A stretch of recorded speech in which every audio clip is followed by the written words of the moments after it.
This is AUGforums.com Real Talk, an unfiltered, independent perspective on Acumatica Cloud ERP. My name is Tim Rodman, and I want to mention three things in this pre-recorded intro before we get started. First, thank you to our sponsors. Our first sponsor is Repay. Repay offers omni-channel integrated payment solutions for Acumatica users. Whether you are making B2B payments or collecting them, Repay is your full-service payments provider. Power up your payments to empower your business and accelerate the AP and AR payment flow through one seamless integration. Our second sponsor is DataSelf. DataSelf Analytics is a revolutionary reporting solution that enables organizations to make the most informed decisions faster and easier than ever. It uniquely simplifies business intelligence, empowers anyone to build and access dashboards, and delivers critical business insight when and where you need it. Our third sponsor is Velixo. Velixo is an award-winning provider of Excel-based reporting solutions for Acumatica. With Velixo, you can build financial, project, and other business reports in Excel with live Acumatica data in just a few minutes and get the answers you need. If you know Excel, you can do it. Please take a minute to support this podcast by clicking each one of the sponsor banners located at augforums.com/sponsors. Our sponsors track clicks, and every click helps to support this podcast. The second thing I'd like to mention is that I'm always looking for victims. I mean guests. If you use Acumatica in any capacity, no matter how small, I'd love to talk with you. Check out augforums.com/podcast and click the link near the top of the page to learn more about being a guest on the podcast. Third and finally, I'd love to see you listed on my Rolodex. Check out augforums.com/Rolodex to find out who else is using Acumatica and read the instructions at the top to see how you can add yourself to the list. All right, that's it for the pre-recorded intro. Let's get started. Today is Wednesday, March 2nd, 2022, and this is episode number 74, Hazen Metro and Acumatica Customer Story. Hazen, thanks for coming on, and let's go ahead and start off with your fairly brief origin story. Where'd you grow up? I like finding out what you majored in college, if you went to college. Actually, you can also start off with where'd you get the name Hazen Metro? It sounds like a superhero. It's a pretty cool name. Go ahead. I'll let you introduce yourself, and actually maybe even start off with just where you work and what you do there, that kind of background. Sure. Yeah. Thanks for having me on, Tim. I'm excited to share our story with you and get connected with the user group. My name is Hazen Metro, as you said. I did luck out with a very unusual name. It's actually my grandfather's name, Hazen, and then our last name, Metro, was Czech. Originally, we think that when our ancestors came, they couldn't pronounce the full name, and so at Ellis Island they just sort of, Metro, that'll do. So that makes sense. Yeah, that you did luck out. That's a cool name. Yeah. And I work for American Meadows. We are an e-commerce company. We sell bulbs, perennials, wildflower seeds to the home gardener across the country. I've been with them for about 9 years, and before that, actually, my origin story is a little unique as well. I'm from Vermont, and that's where the company's based as well. I actually majored in Scottish music and bagpiping. So I lived in Glasgow for about 6 years, and I studied at the Royal Conservatory of Scotland over there. You actually see the set bagpipes hanging out in the back here, just randomly. So I did that for a long time, and I still do. I still play lots of music and involved in pipe bands and solo piping and traditional music. But I started with American Meadows 9 years ago, like I said, just on the phones. And it's a pretty small company, especially back then. We were probably 15 full-time employees and lots of seasonal. It's a very seasonal business in the spring and in the fall. Is that your first job out of college? American Meadows? No, I had some other random. Actually, my first job out of college was busking, so playing on the streets for money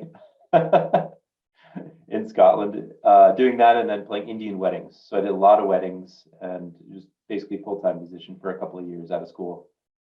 It's kind of a tough gig being a full-time musician, and it wasn't right for me. I much prefer to have it in the background. It's kind of tough to scrape by with that. So, but it was that is really cool. I love that. Very rich. I did a lot of traveling out there. Rich lifestyle, not actually rich. My daughter really wants to be an artist, and I keep telling her that's fine. You could be an artist, but it doesn't have to be your profession. You know, you can be your hobby, and then you have something else that's your profession. Sounds like you kind of found a similar path. Yeah, I have lots of friends that it really worked out for them, and they're still doing it, and they're loving life, and it works for them. You can make decent money doing it. It's not for everyone though, and I think for a lot of people it's easier to kind of have it on the sidelines. But definitely a full lifestyle when you're doing that full time. It's great. So, and bagpipes aren't like the kind of instrument that you can practice quietly, right? You have to find how do you do it, or can you? You can practice quietly. I probably should show that I have it right in front of me here, but I always have on my desk. It's called the practice chanter, which is fairly quiet. To actually play the bagpipes, yeah, that's not easy. When you live in Vermont and you're out in the middle of nowhere like I am, it's easy. It doesn't matter. But when you live in the city, yeah, that's pretty tough. You got to go to practice rooms to get practice done, or else annoy your neighbors nonstop. Yeah, that's cool. So 9 years in American Meadows. I mean, that's a significant amount of time. You start off there, you said, on the phones. Yeah, I started out just on customer service, answering phones, filling seed packets as well. And because it was a growing company, we had just acquired High Country Gardens, which is a specialty Southwest brand. And we still work with the original owner, David Salman. So we were going through that acquisition period, and we finished the first spring, which was insane. It was just trying to manage the new warehouse. We were moving the greenhouse from Santa Fe to Colorado. So there was a ton of work that had to go on there, and there were some slip ups because it was brand new for us, and we made everything right in the end, but it was just a very difficult time. So any of the original folk that kind of joined in that season, usually we captured a lot of long-term employees from that season, because if you could survive through that season, it was a testament. So I finished there, and then I started working. They needed someone to help with logistics, so I moved into a logistics, not managing role, but just an assistant role. And then the manager left, so I moved into a managing role, and then we started getting bigger, and we grew and had a merchandising department. So I joined the merchandising team and started doing category management, which is what I did probably for the longest period of time. And then a couple of years ago, so we actually, this is kind of where the transition to Acumatica happened. Can I ask you real quick on category management? What is that? Sure. Is it putting product into categories? Is there more to it than that? What exactly does that mean? Yeah, so for us, category management is building seasonal lineups, and so you're building the catalog basically for a category. So my category was the High Country Gardens perennial bulbs, perennials, and wildflower seed. So I would tailor that the product lineup for that, and then also do the forecasting for the season. So basically, just managing the brand, managing the actual merchandising of products for the brand. And selling seeds, that's got to be a seasonal business, like you've alluded to. Is it also not just seasonal in terms of sales, but is it actually the way you're describing that position? Are you building out a new set of SKUs every season? Not a new set. We're adding every season to the lineup. And we do some seed with the high country. Most of our seed is with American Meadows. And yeah, we're always, slowly adding to that lineup, adding more native seeds or adding more wildflower mixtures. It's mostly wildflower as well. We don't really do much vegetables.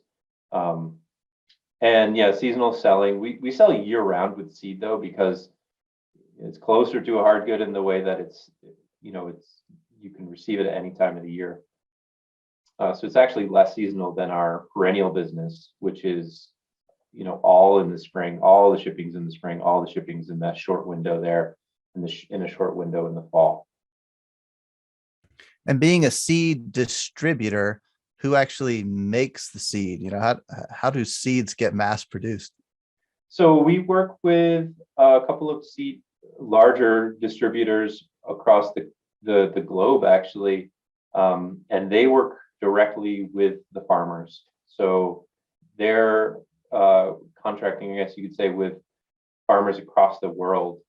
A lot in the United States, a lot outside of the United States as well, depending on the seed, because depending on what, in our case, the wildflower is, it's going to grow better in certain climates than other climates. So, bluebonnet, for example, is a seed that really is only going to grow in Texas. And so that's where those farms are. You can try to grow it in other places, and you can grow small amounts in other places, but to grow mass amounts of it, you need that perfect weather conditions that are in Texas. So it's an interesting business, and those distributors who work with the farmers, they have a lot of really interesting stories too, because they're going out, they're meeting them, they're hands-on with the people that they work with. And is that process part of your system? We're going to get into Acumatica in a minute here, but is that on your books, so to speak, or are you just a distributor that that other stuff happens off the books and you get a finished product that you then distribute? We work really closely with those distributors, and there are in some cases places where we collect our own seed. David Salmon, who I mentioned prior, who was the original founder of High Country Gardens, he's done a lot of his own seed collecting. And in the early days for his perennial business, he collected not all, but a large amount of his own seed to grow his own perennials. So currently, there's not a lot of us interacting directly with the farmers, although that's something that we're looking to get more involved with kind of as we get larger, as we continue to grow. Cool. Sorry for I'm the one doing the tangents. You were nervous about going on a tangent yourself. I'll let you get back to, you're about to turn the corner great. Into Acumatica. I guess, what were you using before that? And then about, when was it that you started looking for something new? Yeah, we were using Response, the name of the system called Response. Trying to remember the name of the company. I'm blanking on it right now, but we migrated to Acumatica at the end of 2018. So I think the process started at the beginning of 2018. We worked with Kensium to do the word I'm looking for, to do the implementation. And I think we've been looking, Ethan Platt, who's our CEO, it's great that we moved to Acumatica at the time that we did. It gave us a year and a half, or whatever the timing was, almost 2 years to get everything really going and set up before COVID came. Because when COVID came, it's skipping around a little bit here, but that's a lot of people turned to gardening, and so our transactions went up significantly, and our old system definitely would not have been able to handle the throughput that we're experiencing now. So anyway, Ethan kind of jumped on the bandwagon a little early, which is great. He kind of was preparing us for that. And we looked at a few others as well, but at the end of the day, we chose Acumatica because our business is highly customized, or has a lot of special needs because of the unique nature of the business. And we knew that Acumatica had the ability, to kind of crack it open and do the customizations that we needed to, and to be able to get a lot of the data out of it to be able to give us the reporting that we were going to need to run our business efficiently and try to stay on the top of our game. And when it comes to the e-commerce side, where did you just stick with whatever e-commerce you were already running, or was it e-commerce / ERP, both of them that you were looking to change? No, we stuck with Magento. I think we had Magento 1.0 at that point, and we upgraded to Magento 2.0. But we stuck with Magento because Kensium, offers a connector solution. So we decided to go with that. So you did an upgrade on the Magento platform, but it wasn't really a re-implementation of Magento. That largely stayed the same, and it was just bringing Acumatica in and connecting with it. Yeah, exactly. Yep.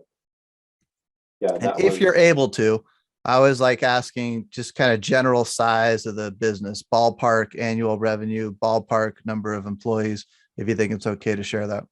Sure.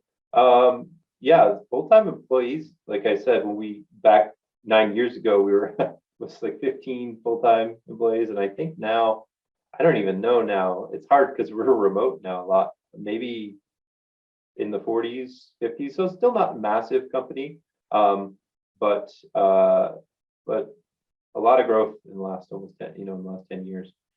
And then as far as size goes, I'm not sure what I'm allowed to share. But what's important, I think, especially for this discussion, is that we'll see hundreds of thousands of transactions a year. And so what that kind of translates to is a really heavy load on the system. So define a transaction. Is that primarily an order? Yeah, we could say orders or shipments. Yeah. Yeah. So the thing that gets measured for Acumatica pricing purposes. Yes. Their licensing is a little different. I think because that classification of transactions is actually, it's kind of been a mystery to me, but what that classification is. I know that there's always like a little red thing that tells us we're over that. Because they built that model not with e-commerce companies in mind. Ah, okay. So you might have a little out in your pricing there. Yeah. Well, especially being I hear that a lot, that Acumatica is very flexible when they're working with people, very customer oriented. Mm-hmm. And, they know that their published pricing is not necessarily going to fit everyone. And, maybe your situation is you're selling seeds. So I would imagine you might have a high number of transactions, but your average order size is probably not huge. Is that true? Exactly. Yeah, they're small. They're much smaller sizes. And so, yeah, the difference there, we might get less revenue than another customer of Acumatica's, but they're doing it in 10 transactions, what we do in 5,000 transactions, And so it creates a very different usage of the system when you're thinking about, hey, I've got $20,000 worth of revenue in orders that I need to go in and make a change on. For a big customer, that could be 5 orders. And it's not a big deal to go in and make those changes. But for us, that's a lot of orders. So you mentioned earlier, when you said custom things earlier, that just boiled down to things like attributes, which is in Acumatica language, not really a customization. Or did you end up building Acumatica customizations to help fit to your business better? Yeah. So for us, I'd say the things that make us our business unique and more complicated than a typical even e-commerce business would be that we, first of all, that we take pre-sales. So, right now is a great example where in March, if you live in Vermont or if you live in most places of the country, it's not time to be planting. So we've been taking orders for perennials and bulbs since October, since November, and we have all of these orders in the system that haven't shipped. So we have a lot of pre-sales. Those pre-sales that we get, they have to be assigned that specific ship date. So it's not like they're all going to ship on May 1st. If you're in this, hardiness zone in this part of the country, you're going to get March 15th, or if you're in Vermont, you're going to get a May 15th date. And so we have all of these orders sitting in the system with all of these different dates that we're kind of building up, and we have to ship at those times. And then to kind of complicate that as well, all of our inventory, this is where it's nicer on the seed side of things, but our inventory is very perishable. You're never going to have a season where you don't lose any crops. And so and on that side of this, the business, we are growing our own perennials. And so we have so if anything goes wrong, which always happens, you have to be ready to make updates and changes to a huge amount of open orders in the system. When you want to do reporting, you're not doing sales reporting, really, you're doing order revenue reporting. So there's a lot of complications there. And then the other big complication that actually worked in our old system natively is the way that we handle kits. And so if you had a lot of your background, Tim, you've had a lot of experience with other ERPs as well. Not a ton, primarily Sage 500 and Microsoft Great Plains. So, and I'm not sure how a lot of other ERPs handle it, but with kits and Acumatica, if you build a kit, it's available. If you haven't built a kit, it's not available. In our old system, if you haven't built a kit, but you have components available for that kit is available. So for us, we sell a pre-planned garden. It's got, 5 different coreopsis in it. And we don't build that pre-planned garden. We don't put those items together until we ship it. And so that was another huge customization for us, is to build what Kensium is now calling quick kits. I think that's their term for it now. Like quick. Clicking a mouse, click kits? No, like quick. Quick kits, okay. I think that's what they're called, actually. I can't remember. It's in their new eCommerce or Commerce Pro. But basically, it is just that. Can I ask on that too? When you drop the kit, the quick kit on the sales order, does it automatically explode it on the sales order so that if you drop the one line, does it automatically add the multiple lines? Not on the sales order screen itself. We've got we've built into the reporting for the pick tickets, but on the sales order screen and the shipment screen, you just see the kit. Got it. Okay. But then, that flows back to components too. So I don't have any kits built, and I sell that kit, those 5 coreopsis. Now I need to say I've sold one. I need to go back and deduct the availability from those components as well. So now you can't use the availability number that's in Acumatica. You have to use this new customized number. So that was a huge customization that we tried to think our way around, but we couldn't come up with a different solution, a native solution. So I think I'm curious, since you brought up the availability, did you then, while you're at it, tweaking the availability, did you go further to give the ability to multiply by some percentage, knowing that you're not going to have the full crop? Do you just show 90% of availability or something like that? So that's something that we've implemented recently. We used to just say, okay, just subtract 5 from everything. And that it works for bulbs because they're less perishable than the perennials. They're a lot less likely to have any issues delays or, crop failures on that item. The other inventory, we've just started what we're calling we've started sort of a risk categorization. And so we take all of our items, they get every season, we put them into a different risk category. And then we have this complicated, wish it was simple, but to make it really work well, sort of at the start of our season, we have a percentage of the total order that's on reserve. And as we get, closer to the end of the season, that percentage lessens. That makes sense. We have another customized field called reserve quantity, and we update that throughout the season. And that reserve quantity pulls away from the availability. So, and it's actual hard number. It's not a percentage. That's a hard number, yeah. And okay. That allows us, so if we're looking, we can say we actually have this many, but we're only selling this many. And then that's what flows back to your Magento e-commerce site. It's the more sophisticated available number. Yep, exactly. Yeah, so sort of sounds like a hurricane model a little bit to me in that, you see a hurricane prediction, it's got this kind of wide path and these kind of percentages of the likely path, right? The further you get into it though, now the more so you refine it.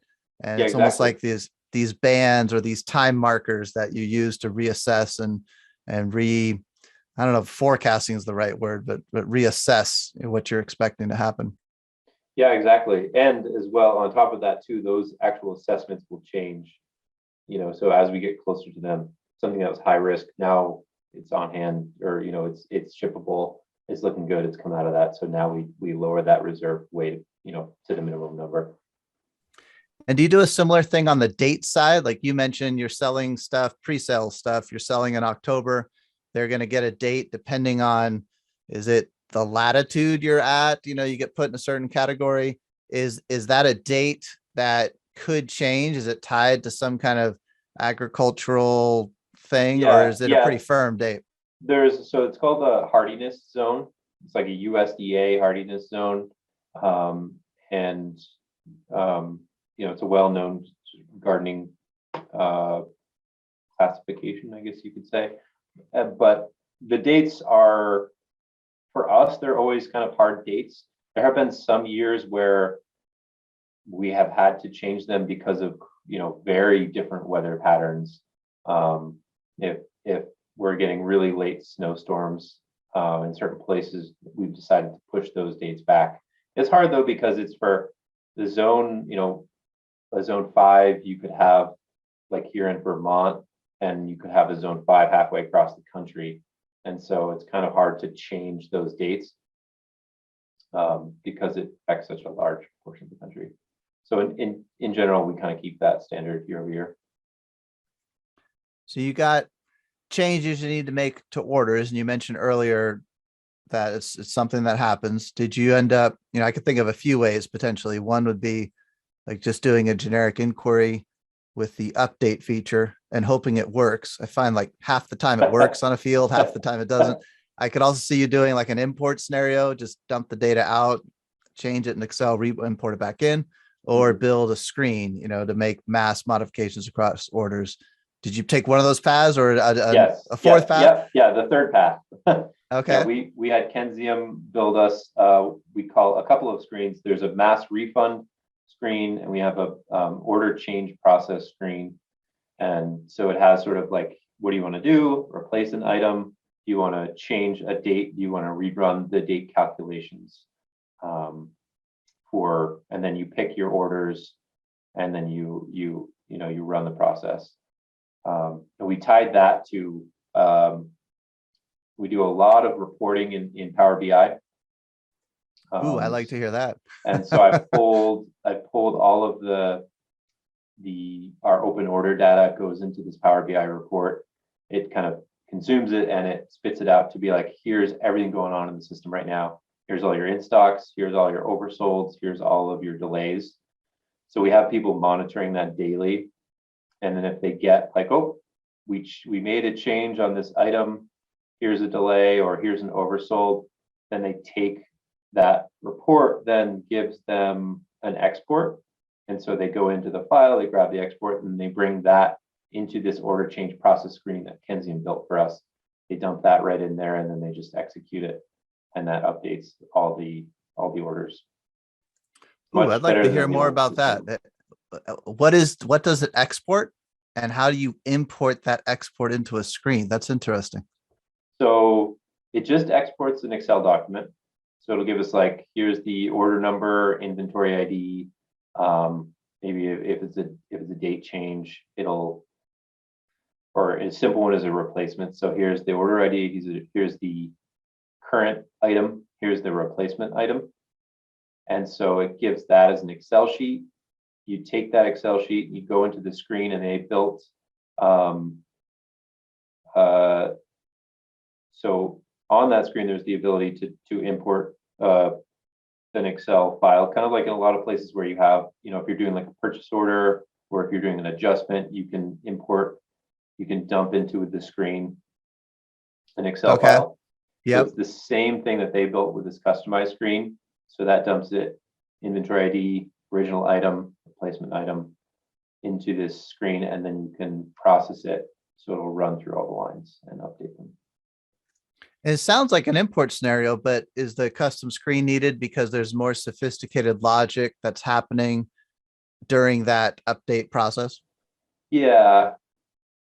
One, we couldn't do it as an import scenario because there is a complication with, and maybe this doesn't exist anymore, but with Kensium, anytime we were trying to update a WO type order, a web order from an import scenario, it was crashing against some Kensium customization, and it wouldn't allow us to do it. So we couldn't do it first. Second of all, it's very complicated to do like to write those import scenarios. We have to find for me anyway, writing import scenarios where you have to cycle through, when you have lines. Yeah, that does get tricky. I agree. It gets a little tricky, and I wanted just any user to, well, not any user, but I wanted just a basic user to be able to go in and execute this, or I wanted this to be a process that can get handed off, that's easy, scalable, repeatable, that's lean. And so having anyone be able to just work in an import scenario and have to kind of recreate things as you go is not quite as lean, and it feels a little scarier, I think, to have people just running those scenarios. It sounds really cool. I'm curious too, when you say Power BI, do you mean Power BI desktop, or do you mean Excel with just Power BI functionality in Excel? No, we're using the Power BI, the servers, and then that's exporting the list to Excel. That's really cool. I love that kind of scenario. I mean, to me, whether it's Power BI, full-blown Power BI, or Excel, I think you could get away with the same thing a lot of times. But what the way I think of it is, it's kind of like your middleware. You're putting the logic in there, the sophisticated calculation logic that delivers the results you want. Yeah. And then I love your process. You're then just simply exporting it, dumping it into a tool that can consume that and run your updates. But now you've got the ability in Power BI to make tweaks to that, which, oftentimes you do, instead of it being baked into code that, you have to go talk to a developer to modify. And I really like that, putting the intelligence of the operation in a tool where you can see what's happening and modify it if necessary, and then still have the ability to take action on it. It's not just a read-only report. You can dump it and make updates based on whatever data exploration you did and found what needs to be changed. Yeah, and we can use the platform of Power BI to kind of show it in a really user-friendly way, and build reporting off of it, and to kind of capture history there too while we're doing it. But yeah, it's been great to have that in our own hands. Like you said, it's not baked into the code. I can go in there and change the logic because it's extremely complicated, the way that it has to go through and calculate all of the availability by item, by date, and assign priority. And so as we find issues or when we want to change what priorities are, we can go in there and make those updates ourselves. That's really cool. I got an idea that I've had in the back of my head probably for later this year. I'll throw it out to you and see what you think. But Okay.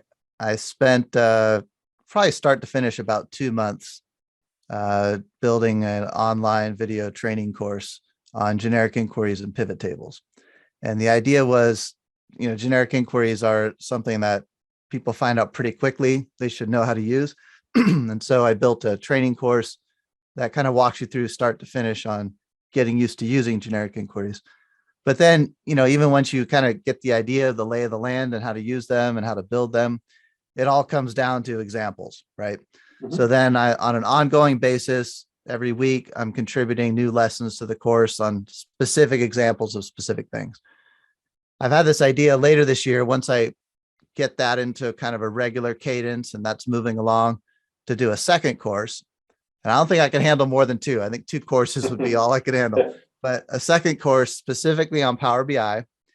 And rather than do like start to finish, like here's how to use it and then go into examples, do it the other way around, because there's already a lot of stuff out there on getting up to speed on Power BI. I wouldn't offer anything there, but it would be, hey, let's just start with examples and example by example.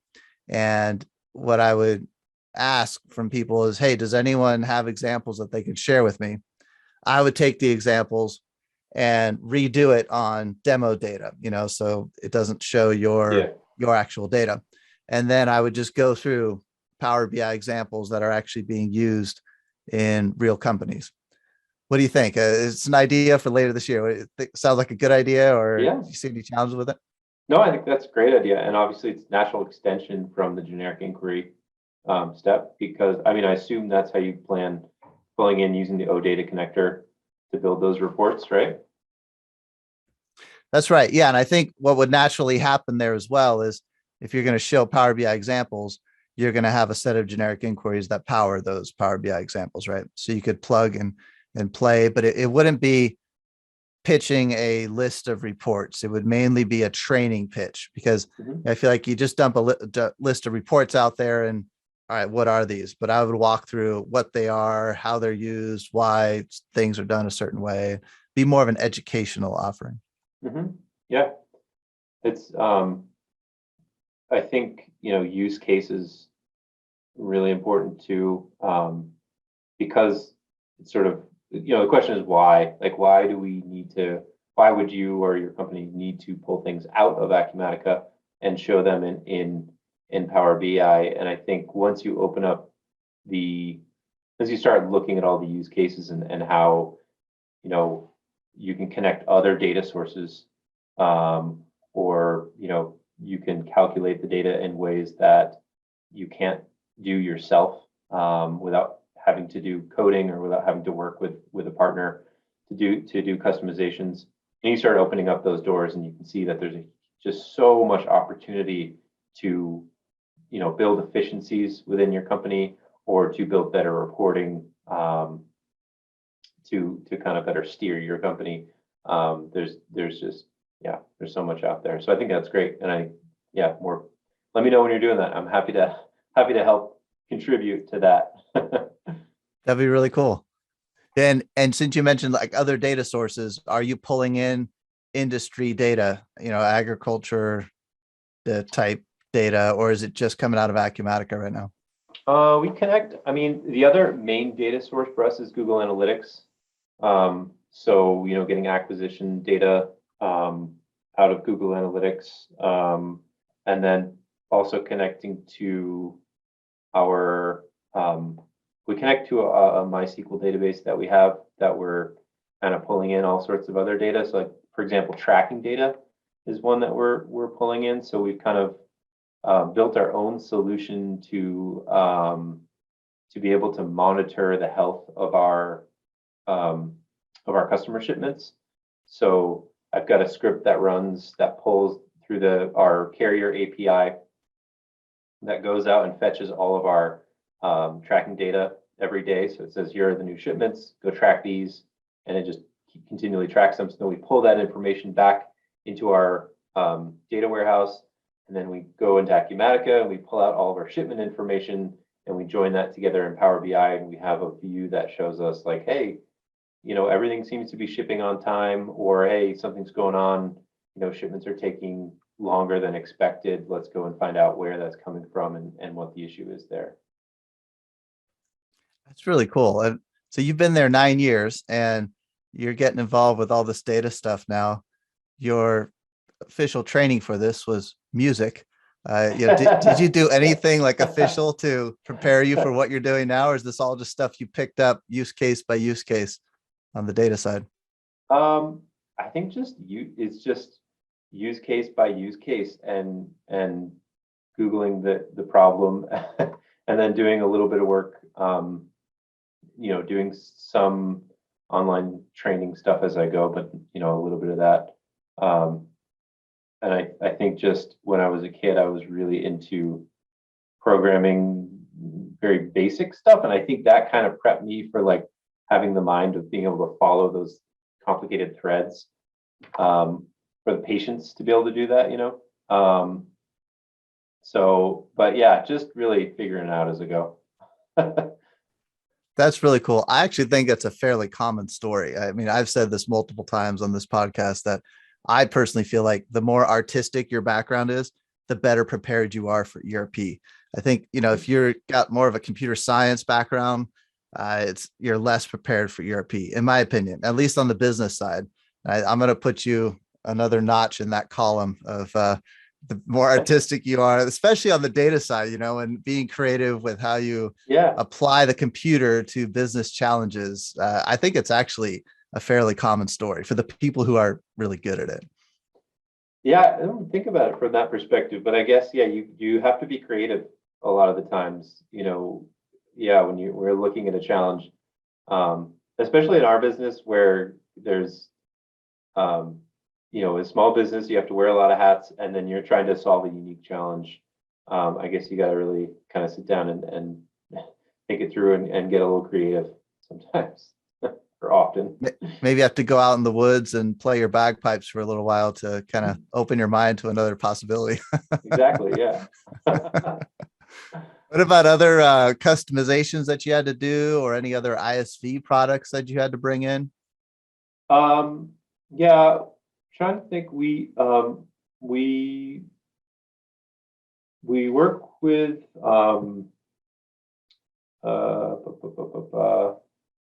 like Vertex, obviously, for taxes, and we do Starship.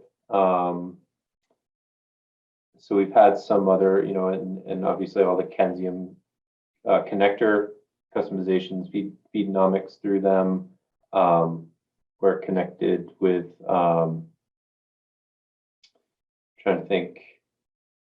So, what about your carrier? You mentioned the carrier API. What do you do for shipping? Starship is our shipping solution currently. And so that houses all your carrier data. When you said you're pulling that into a MySQL database, that's all coming from a Starship API. No, actually. So there's another programmer that I work with, and he helped me he wrote a Python script, and I'm basically sending the tracking information directly from the shipment database in Acumatica, where the tracking numbers are written back from Starship into the shipment database. I'm taking that as a generic inquiry, and I'm feeding that as an OData feed that is being consumed by a Python script that then takes those tracking numbers into that database, and then it takes that and it shoots those off to the carrier, so UPS for us and USPS, to then get the tracking information back. So that's all totally customized. That's cool. So it's UPS and USPS. That's primarily it. Yeah, we were with FedEx as well, but right now we're UPS, USPS. So it's like a web scraping Python script, which Python's really good at doing. Yeah, it's just API. We actually have some web scraping scripts as well for our website. We use those to monitor product availability, just because we found sometimes the front end and the back end of Magento aren't saying the same things. Okay, so it is APIs for USPS and UPS that you're. Yep. Oh, interesting. Mm-hmm. Yeah, they have APIs for tracking that we hook into. And so you're getting like updated when this is going to arrive so that the customer can see that somewhere. And where would that be in their Magento portal? So we haven't connected it to the customer yet. We're only using it internally right now to monitor health. And so we're making, it's pretty new. We set this up a few months ago. Right now we're just using it to monitor health, and if there are problems with shipping times, we can go back to our carrier and tell them that we're seeing these problems. Or in the future, we'd like to set something up where if a shipment is taking X amount of days past when it should, we will, hopefully we will set something up so that we can automatically, hopefully, reach out to them to be like, hey, this is taking this much time. Would you like us to, send you a new order? Would you, so we haven't figured that part out, but that's kind of the next step there, is to connect it to the customer. That's a really cool service to your customers. I think a lot of companies that are using a USPS or third-party carrier, they send it to them and then their hands are off. You go call the carrier. That's a really cool idea. That's got to be great customer service to your customer, that you're going that far in. You're not waiting. You're taking responsibility in a sense all the way till it gets to their door. Yeah, it's so important for us, because if it's a seed, it's not as big a deal, because they're going to get that seed and it's going to be fine, whether it's 5 days in transit or if it's 20 days in transit. But if we're sending them a potted plant and it's May, take like a late season example. So if we're shipping from, our high country business out of Utah, and we're shipping to southern Texas, and it's, in May, if that plant is in transit for 5 days, it might be okay. We're shooting for 3 days on that, probably on that transit. But if it takes 7 days, if it takes 9 days, it's going to arrive melted. It's not going to be able to survive that long in transit. So, we want the customer to have a good experience. We don't want them to open the box, because they're not going to blame the carrier. They're going to blame us, even if we tell them it's the carrier, obviously. And so, we want to avoid that situation. We want everybody to get healthy, good-looking plants from us. That's really interesting. So you're collecting data on like what it really is.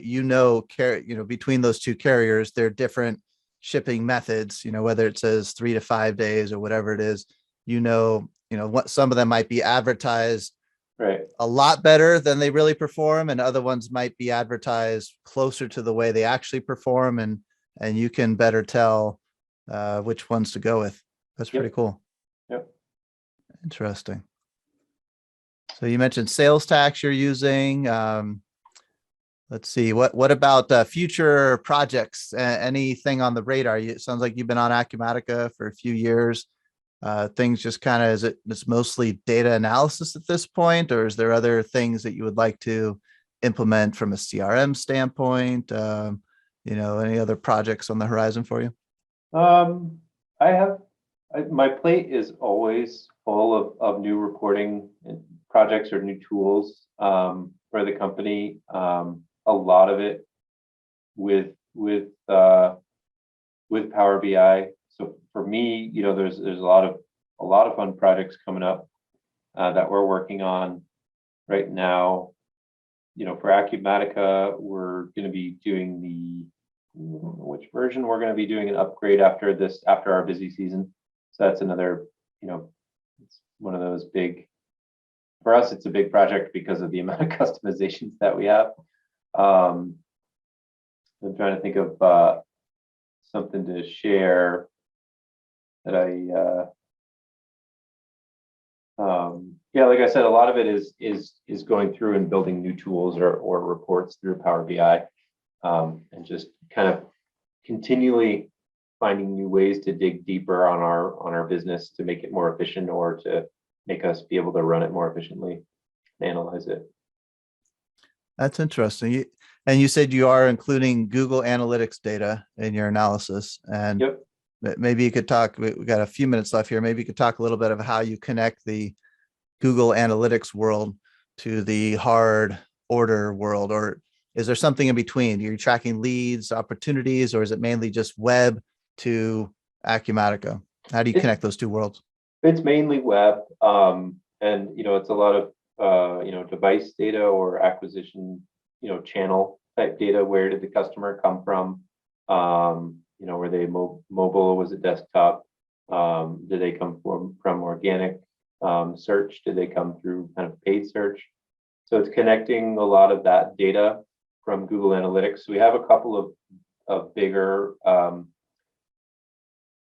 BI reports where we connect that data with the Acumatica product level data, customer level data, and we just crunch that together. Email data from our email marketing partner, and so we're looking at that data and pivoting it as in many different ways. Utilizing the Power BI reporting software, whether it's sort of trailing revenue and being able to filter it and slice it by the channels or by the customer type, kind of creating a database of new versus returning customer, digging deep into email to see what performed better, all that kind of stuff. Lots of juicy stuff. I wish I could show. I wish I could that show sounds like everyone fun the stuff. dashboards, because it's really fun stuff, and I love working in that platform, and I love building these reports. And if I could, I would definitely be screen sharing, showing you all the fun stuff. But obviously, sensitive data, and I'd probably get in trouble for sharing that on a podcast. Well, I'm definitely gonna reach out to you later this year if this idea Sure, I can show you, continued to Tim. progress. Well, yeah, I mean, to me, what's cool about it is, I could sign some NDA or something so you could show it to me. And then it is a fair amount of work to then go generate sample data that illustrates it. But I think it's worth it to be able to build out those use cases on sample data that illustrate. And then, you could, if someone wanted to use Google Analytics and your specific email provider, et cetera, all that's built, and they would be able to just plug it in and make the tweaks they need. I think that's really cool stuff, really valuable stuff to organizations as well. Yep. Yeah, there's a lot. There's a lot of different uses. Inventory, the event tracking stuff I talked about, that weekly modeling where we're attaching Google Analytics data. We're doing sort of demand modeling, warehouse reporting, capacity modeling, freight analysis, tracking analysis that we talked about. Our front end web scraping stuff to make sure our availabilities are always there. We actually built a picking report that we use from Power BI on tablets that we use for our seed warehouse. Totally Interesting. pushing what we're supposed to be doing with the tool, but it works really well. That's got to be fairly real time then for that to work. Yes, yeah. Huh. It's pulling in all the sort of shipment information and then crunching it into a way that they can kind of live the they've got like a cart that they're doing, a bin cart pick type, and How does it capture the actuals then when they actually pick stuff? Where does that get written to? Well, it's not doing any write back. It doesn't need to. It's basically, it's kind of like a paginated report on it, but it's not paginated. Okay. So it doesn't have to do any write back. And you're at Acumatica, is it hosted by Acumatica or is you host it? Because it's SaaS. Yeah, is your URL .acumatica.com? Yes, when it you is. access Yes, Acumatica? it's hosted by Acumatica. So it's all OData that you're consuming data from Acumatica through. Yeah. Interesting. Yeah, and that's a whole nother conversation that I really want to have with you and maybe like some other big power users, because that, I bump up against limits a lot. And I have to find creative ways to do incremental refreshes. This conversation just came up last week at our little AUG Ohio user group meeting, the inaugural one in Ohio. This data management, large data, Yes. came up. I Interesting. really want to have that. I'd love to have a big discussion with folks about how people tackle that. And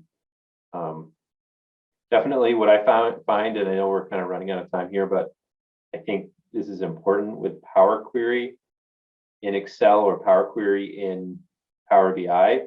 Your OData connector it's really nice in that it's easy, but as soon as you start getting to like 100,000 rows, and if you have more than like 3 columns, it's so slow, and you get that the OData reader, whatever interface, blah, blah, blah, that shuts you off all the time. What I've found is that if you change it to a Web.Contents pull, so it's like Web.Contents, and you change it so you're pulling it in as a JSON from the OData URL, your max, the capacity just doubles or triples or quadruples the amount that you can pull in. So there's something about the way it pulls in OData that is really limiting when you use their OData connector. But if you use a JSON format with the web contents, your capacity goes way up. It's still not perfect, but that's one of the little tricks that I found with it. Do you have another meeting, or do you have another 10 minutes? We can geek out a little bit more on this specific thing. We can go another 10 minutes. That's okay. I'm curious if you looked into just doing a premium license so you could do an incremental refresh. So that, hold on 1 second.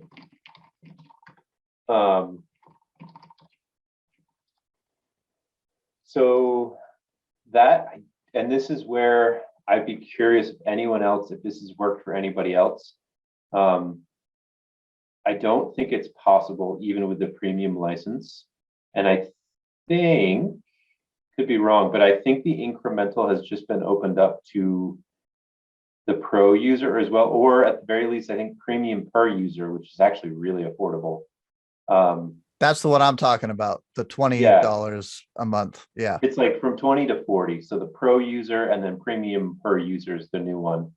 I haven't tried it yet though, and I don't know if it works over OData. Sometimes it only works over like a SQL data source or something. Exactly. So that's where I was getting next, is that it needs query folding has to be enabled. And I think it's not like super easy to be able to see whether query folding is an option or not, but I'm pretty sure where I hit a wall with it, besides the premium issue, is the query folding. Like OData does not support query folding. My second question then is, have you looked at using DataSelf's ETL tool for that? No, what is that? I'll connect you to Johnny at DataSelf. That might help you there. And then a third idea is, do you already own Velixo? We do. We just signed on with Velixo. Yep. I'll send you an idea on that as well. So options 2 or 3 might work. I've wondered option 1 myself, if we could find a way, like your little trick with the Web.Contents or some way to over OData, get it to, Acumatica tracks last updated on everything, all their records. Maybe it's something even that could be done on the Acumatica side somehow, with conditions and a generic inquiry. I'm not sure. I haven't followed that all the way through, but it sure seems like we should be able to find a way to do it. With the OData too, you get parameters, so if you use the Web.Contents, you can use the URL. So you can say, acumatica.com/OData/ your environment. And then you can say, you type in the name of the report. And then I think it's like question mark to open up the parameters. So you can specify it if last modified date is a column. You can, in some ways, it's not going to work for everything, but you can kind of specify a filter on that last modified date, and it's going to filter on the Acumatica side, because sometimes when you filter on a Power Query, it's loading everything in and then filtering, and obviously that there's no point in doing it if it does that. But with parameters, it is filtering it on the Acumatica side. Right. Yeah. The trouble is Power BI still does a full refresh. So you lose everything outside of that filter, right? You would need a way to have it append to the data set. And that's, option 1 is still a I haven't followed all the way through. I haven't had anyone who wants to do it yet. I So haven't looked at it. yeah, the trick there, right? Because you can do, like, you could have two tables and you could do like a union. But yeah, there's no way to like each week append the new one Yeah, you to still the have to old one. append back to that first table Right. eventually, right? Yeah, that's the Yeah. trouble. Or you So I do that think one nightly or weekly, but still, like to your point, it could crash after a certain size. Yeah, yeah, it's you still a could do it challenge. manually, but it would just be, I mean, you'd end up with like you'd have a table every single time. So that that wouldn't really work.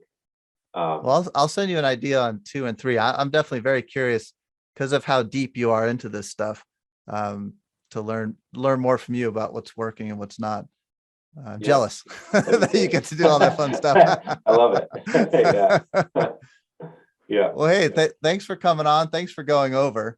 And Yeah. any other last things that you can think of that you want to share with other people using Acumatica? I don't think so. Thanks for having me on, and I hope to get more involved, and I'd love for us to get a little bit more involved in the user group. Uh, in general, we didn't go to the. I think Ethan our CEO went to the summit this year. I didn't make it, but hopefully next year with COVID, things will be a little better, and I'll make it out. But looking forward to getting more involved in the user group, and so glad I got this opportunity to jump on and chat with you and talk a little bit about what we do. And actually, one final thing I did want to say is that we do have some openings, a little pitch for our company. We are looking for a pretty big role, a tech director role. And I think that's going to be posted soon. It's not up on the website right now, but if you go to americanmeadows.com/jobs, you'll see that up there. So just a little plug for that. We're going to be searching for that pretty soon. Again, thanks for having me, Tim. Describe a little more about it. I'll drop a link to the specific posting in the episode related links. Yeah, sure. So it's a director. It's a top level director role. Someone to come in and manage our tech team. They'd be managing our partner. They'd be working with Kensium, our Acumatica partner, a lot. I wish I could just read from the description to better say what the role is. I'll find it. I'll put a link to it so people can read through the bullet points. It is the new role for us. So yeah. And you mentioned a user group. I don't know the New England area very well. So Vermont is somewhere out there. What's the closest, if someone's going to go for a gathering, what's the closest city for you? Would be a common gather. Boston would Boston be the closest? Actually, Boston, or Boston's about 4 hours from us. New York City's about 6.